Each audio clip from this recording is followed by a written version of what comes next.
Hey, this is Mike Parton, the President and CEO of Sequatchie Valley Electric Cooperative. For the past 20 years, we've been doing an exciting event called Senior Expos every October. This year, with a lot of events that we know of have been canceled because of the COVID-19 virus. We're going to do something different this year, something that's exciting, something that we think all of you will be very interested in. We're going to be hosting a Virtual Senior Expo throughout the month of October. We invite you to come. We invite you to participate online. Each week we're going to be doing a series of educational videos on all kinds of topics that we think you'll be interested in, just like the in-person Senior Expo. Stay tuned for more details, but again, thank you for being a member of Sequatchie Valley Electric Cooperative. We appreciate our partners and friends at Bledsoe Telephone Cooperative for doing the filming for this event. It's great to have partners like them, but more importantly, it's great to have partners like each and every one of you throughout the many years. Stay tuned. Virtual Senior Expo 2020 is going to be coming to you live. Hi there, my name is Glen. I'm the Regional Director of the Southeast Region of the Tennessee Department of Health. I'm here to talk to you today a little bit about our what we do in public health every day, but focus primarily on COVID-19. In public health, we have what we call the three core functions of public health, and that is the assessment, assurance, and policy development functions. I'm going to talk a little bit today about our assessment role so that you understand kind of the role that we play day in and day out and how that role then applies to COVID-19. The really two main functions under our assessment role is to monitor the health status of our communities and diagnose and investigate health problems. Most of you all know us for doing things like outbreak investigations, foodborne outbreaks and things like that. We also get involved very, very heavily with communicable disease. And so day in and day out, we are dealing with situations where folks may have been tested positive for some kind of a communicable disease. And we're talking about anything from measles, mumps to HIV. When we discover those folks, then we start a case investigation and we talk to those individuals and go through a fairly long assessment that kind of ascertains who they've been in close contact with, and then we have to reach out to those contacts and let them know what's going on. That's what we call case investigation, and that's a lot of what we've been doing with COVID. So I wanted to relay that to let you all know that even though COVID-19 is a novel disease, the actual work involved with it from a public health perspective is something that we do 365 days a year.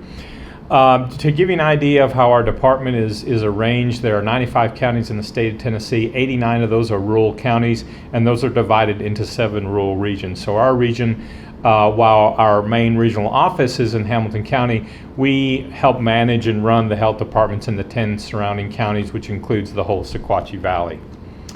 Typical services at our health departments, I think most of you all know, you can come to us for things like immunizations.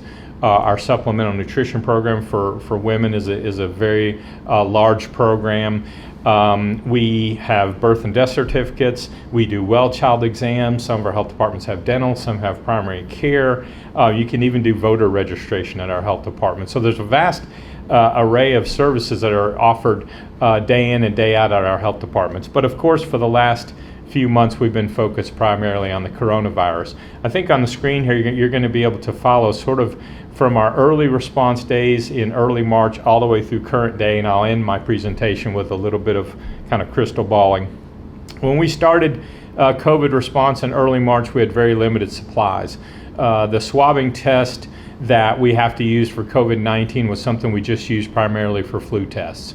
It wasn't something that we did on a large scale basis at local health departments. Of course, we make the flu shot available, but as far as testing for flu, that primarily happened at our primary care sites. 4 of our 10 counties have those in this region, and so we didn't have a huge amount of supplies, so we had to really limit our ability to test until we were able to get more supplies. In early March, we were already contacting mayors with their first case, letting them know, giving them information to some extent, and just kind of letting them know that we're beginning our case investigations in their counties. And at that time too, early on, we were primarily tracking folks who have traveled from areas that were affected. By late March, we got a lot of help from the National Guard. The National Guard arrived in several of our counties, and they brought tests with them. We began to open up large-scale testing events. There was a testing event over a weekend here in Marion County in March. And we also had to scale back the services that we provide at the local health department. We're doing a lot of that even today from the parking lot, over the phone. We're still able to provide a vast array of services, but it's just done a little differently now. Case counts at that point was about, we're under 30 total cases in March. By April, our cases were exceeding 250 across the region. We did do several weekend events. We were testing 7 days a week. We switched from testing only symptomatic to asymptomatic, which really increased the amount of tests that the folks had an interest in. So our demand went up dramatically. And at that point in the month of April, we were asked by the White House to test a little more than 2%, and we were able to do that in Tennessee. By May, we shifted back to generally testing 5 days a week. Our regional counts exceeded 500 positive cases. Our testing focus shifted somewhat towards long-term care facilities and prisons. We had a fairly large outbreak at the correctional facility in Bledsoe County, which I'm sure most folks are aware of. We tried at that point to begin to separate when we talked about positive counts in our communities, especially in Bledsoe. We wanted to be able to clarify that X number of cases were going on at the correctional facility versus a much smaller number that were actually going on within the community, so that folks, we could kind of keep that concern at an appropriate level. By that time, we had probably made contacts and calls of over 10,000 people by the month of May, because for each positive case, you might have 10 or 20 different folks that you're reaching out to say, look, you've been in close contact with this individual and you need to, quarantine for 14 days.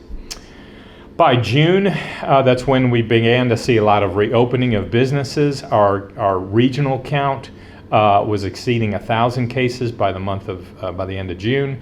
Our demand for testing ramped up dramatically. We did begin to get some relief through our department by actually hiring temp staff. Most of the staff that you see now are our health department that are providing the testing are folks that have been hired. They're nurses, they're LPNs, and some administrative staff that have been hired through temporary services, trained by us to provide the testing that we have. Through the month of June, we had tested 15,000 folks, and we were still operating at a modified level at the health departments. Jump ahead, July, August, our regional counts exceed 3,000. We've tested well over 30,000 people across the region.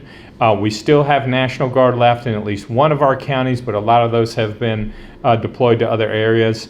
We've gotten some additional help as well with contact tracing and case investigations. We've probably reached out to 50,000 people across our region with some of the information that we have available for COVID. Crystal ball going forward, of course, our schools have already reopened. We're working very closely with the school systems to identify positive cases, and do the contact tracing. We know that flu season is coming, so we're ramping up and getting prepared to offer flu vaccine. We're also preparing for the day when we will have COVID vaccine available to us, we hope before the end of this calendar year. We do know once we get that COVID vaccine available that it will be prioritized. We anticipate to some extent that it will be available to the senior population first, but obviously we'll be receiving a lot of guidance through both the CDC and the federal government when that becomes available. So last but not least, I wanted to show this picture. I jokingly say here, wear a mask or go to jail. You'll notice the individual on the far right side of the slide has that actual sign on, but all these folks are wearing masks. This was from the Spanish flu way back in the early 1900s, so the idea of wearing a mask is not a new one, and it is probably one of the best ways for us to stay safe. Anytime I have an opportunity to present to the public, I want to thank our public health rock stars. We have had folks working extremely long hours for about 6 months now. They've done so without complaint. They understand their role within the community, and our role is to protect, promote, and improve the health and prosperity of people in Southeast Tennessee. So I thank you for your time, for giving me an opportunity to talk about our response, and please stay healthy. Thank you. Hi, I'm Melanie Wortman. I'm a physical therapist. I work with Amedisys Home Health, and today I'm going to go over a 10-minute chair exercise for you. The purpose of these exercises is to get your heart rate up a little bit, maybe get your respirations going, do a little stretching and a little strengthening. We want to make sure that everybody works within their pain-free range. If you have a health condition that you're under the care of a physician and you want to check out these exercises with him or her first, that would be good, but these should be very mild. You should be able to talk or sing throughout the exercises. You should be holding your breath. And I said 10 minutes, so you know a song is usually about 3 minutes or 6 minutes in length, so I recommend you get a song that you like to listen to and play the song in the background so that you can sing, you can enjoy yourself and do your exercises. So here we go. We're going to start nice and easy. You want to sit in a chair. It can be your recliner, but a firm chair really helps. If you sit forward so your back's not touching the backrest, you'll get a little bit more of an exercise workout, and you want your feet to be flat on the floor. Okay? We're going to start with some marching. We're going to get your legs going up and down. I'm a terrible counter. I don't know how you like to count your exercises, but I'd much rather just think, well, I did about 10, 15 of these. And so you're going to get those going, and we're going to get going here. You should be able to talk throughout the whole thing, as I said. Count out loud. Once you get your legs going, we're going to get your arms going. Okay? Just like you're walking in place. You should feel your heart going up a little bit. Maybe you start breathing a little bit heavier, a little bit faster. Everybody should be working. Okay? Now, if that seems too easy for you, you can add a little bit of weight to this exercise. Today I brought 2 water bottles right here, and so you could add some water bottles to your exercises. Gives you a little bit more resistance, makes you work a little bit harder. If you have some ankle weights, you can add those in. Okay, I'm going to stop with that. The next thing I'm going to do is I'm going to do some arm exercises. I'm going to lift my arms up, reach, and down. Again, about 15 of those as you reach them up. If you have problems with your shoulder, you can modify the exercise so that you don't lift that arm quite as high. We want you to stay in your pain-free range. Okay? Now this time, really stretch up, grab hold, like you're grabbing hold of something, and pull it down. Reach up, grab hold, and pull down. Again, if you want to use your water bottle, you could. And you're going to reach up. Now I'm going to change where I reach with my arms. Reach to the sides. Same thing. Pay attention to your shoulders. If you have any discomfort, work around that, not through it. Here we go.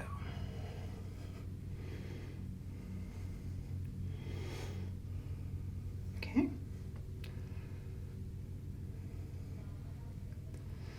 All right, now we're going to do some toe touches. I'm just going to straighten your legs out a little bit. You're going to lean over and slide your hands down your legs and back up. Nobody has to fall out of their chair, so don't lean over so far you do a somersault. That's why I want you to slide your hands on your legs. Tuck your chin down to your chest and slide down. You should feel a nice stretch in your back. Here we go, warming up everything. Loosening up your arms, your legs, your back. Okay. Again, we want to do about 10 to 15 of these. Sit all the way up straight when you come up. All the way up. If you feel like you're going to lose your balance, don't go quite so far. There you go. I'm going to do one more. And now I'm going to lift one leg up. Hold that leg up and just reach down towards that ankle. There you go. Hold it up. We're only going to do about 5 of these. You're going to reach down. Make it a little harder. You can pull your toe back towards you as you reach. Easier would be to point the toe down. Okay, we're going to do the other leg. Slide. Slide. 3, 4, and 5. Good. Everybody doing okay? Now, I'm going to have you pretend like you're reaching for the remote control. Has anybody ever had that happen to them? You're going to reach to the side. You're going to reach to the side. You can notice as I reach over, I shift my weight on my hip, and I reach. Again, you want to stay firm in your chair. Do not overreach. Do not feel like you're going to lose your balance, but you're reaching over. Okay, everybody has to do that every day, don't they? They have to reach. Reach and reach. You can stretch your neck a little bit by turning to look at your hand as you reach. Then turn and look at your hand as you reach. Okay, about 3 more of those.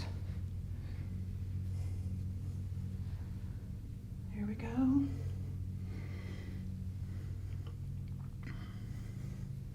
Now we're going to change it a little bit and pretend like you dropped that remote control, right? So you're going to reach down to the floor and up again. And reach over to the side and up. You should feel a little stretch in the side of your trunk. As you come up, reach, and come up. Like I said, these exercises should be enjoyable. They should be fun to do. You should be able to talk all the way through them or sing with the music that's playing. Count the numbers out loud. Do them with a friend. Talk throughout the whole exercise program. Now to make this one harder, you can actually lift that other arm up overhead a little bit. Okay? Reach down and lift that other arm up. Remember to only work in your pain-free range. So if your shoulder hurts and you don't want to go any higher than that, that's good. Down and reach. Okay, good.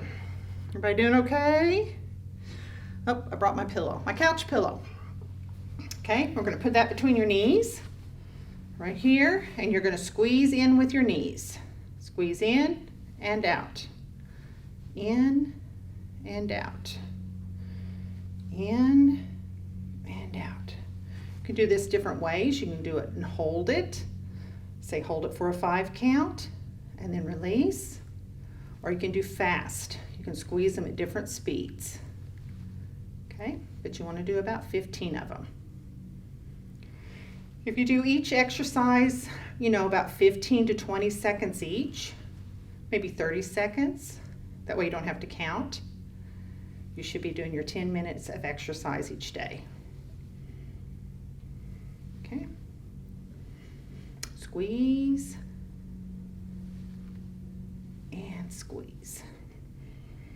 Okay. Now we're going to do some arm circles. I like to start in front and make some circles.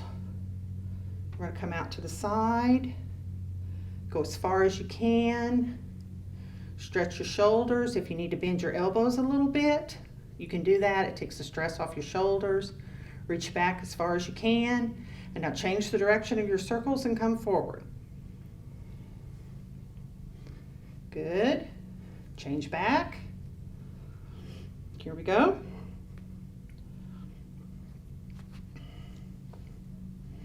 Good, all the way back. Now come forward. Good.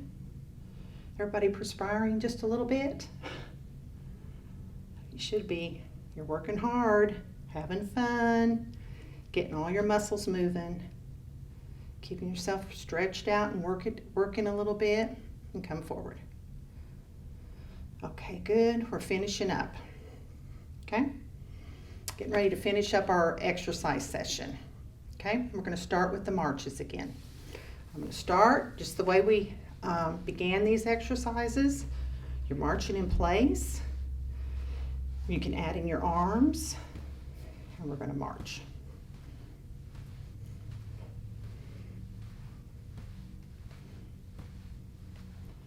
Thank you for working out with me today. I hope you enjoyed yourself. Remember, you can make these exercises harder if you need to, a little more resistant. Use that TheraBand, use some hand weights, use some ankle weights. Work within your pain-free range. It should be enjoyable. You may be a little sore tomorrow, but that's a good sign. Just keep it up every day and keep working out. Thank you. Hi, my name is Melanie Stewart. I'm the SNAP coordinator with the Area Agency on Aging and Disability, and today we're going to talk a little bit about the SNAP program. SNAP used to be known as food stamps. So several years ago across the state, a survey was done to determine if seniors dealt with food insecurity on a regular basis. It was discovered that over 100,000 seniors dealt with having food insecurity. Food insecurity means that they don't have a good, healthy meal on a regular basis and don't know where that next meal is going to come from. So my program was put into place to assist and get more food into the hands of seniors. So SNAP has specific guidelines that deal with seniors and people with disabilities that don't necessarily apply to the regular general population. They consider what costs are being paid for shelter costs, meaning rent or mortgage. They also consider what you're spending out on utilities. And then thirdly, they take a look at what you're spending out on medical expenses. So they want to review, are you having Social Security take Medicare out of your check? What are you spending on prescription drugs each month? Are you buying any medical supplies like ostomy supplies, diabetic supplies? Are you paying for any vision? Are you paying for any hearing, any dental work? All of those charges can be used as a deduction to decrease your income in order to increase your SNAP benefits. So how I'm able to assist is you call me, you say that you want to apply for SNAP benefits. I'm going to assist you with filling out the application over the phone, mail it out to you for you to complete and sign, and then you're going to send back to me with all the documentation that we discuss. I'm going to then go through it, make sure we have everything we need, and then I'll electronically email it to DHS so they can review. DHS is really great about contacting my clients within a few days.